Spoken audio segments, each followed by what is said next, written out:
That's it. That's it. Let's go. Practice fast. Day 6 out here at Camp Dolphin, a 2-a-day practice day. We had one earlier this morning. We'll have another at night, an 8 p.m. practice that is open to the public, so come out to Davie to check things out. Meanwhile, Coach Tony Sparano addressed the media in between practices. One of the things he was asked about that I found pretty interesting was Jake Long and if he would continue to get better as his career went on. I think for a while, I think these guys can continue to get better. I think once they think they know it all, then you got a little bit of a problem. Okay? Maybe that's where all of a sudden they start to flatline, when they start to think they know it all. And I've coached some guys like that. I've coached some guys that think they have all the answers, okay, and they just stop getting better.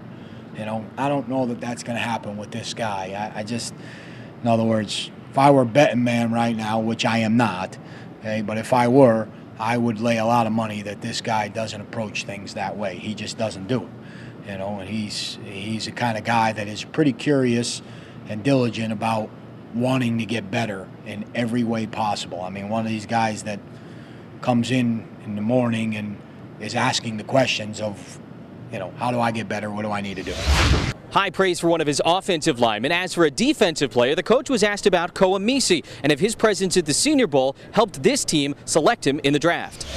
You got a chance to see this guy, you know, in coverage, playing off the ball, which he hadn't done, doing some of those kind of things. So I think the Senior Bowl helped us tremendously in that part of the evaluation, and really just getting a chance, you know, when the dust settled and everybody else were poking and pulling at the players, it gave us a chance later in the week to be able to visit with, you know, some of these guys and really get a chance to see what made them tick a little bit. So I would say that it certainly helped in the process. It did not.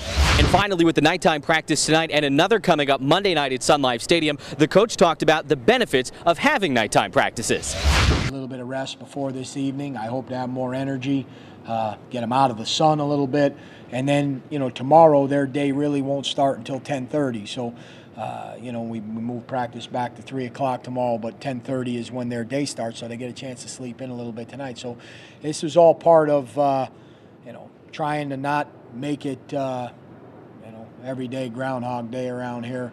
You know, change it up a little bit for them that way, and to get them as much rest as we could in between some of these sessions at different times. So tonight, Monday, really that's what purpose that serves. That's the latest from the head coach Tony Sparano. Be sure to check back to thefinsiders.com throughout the day for more information. We'll see you later from Camp Dolphins.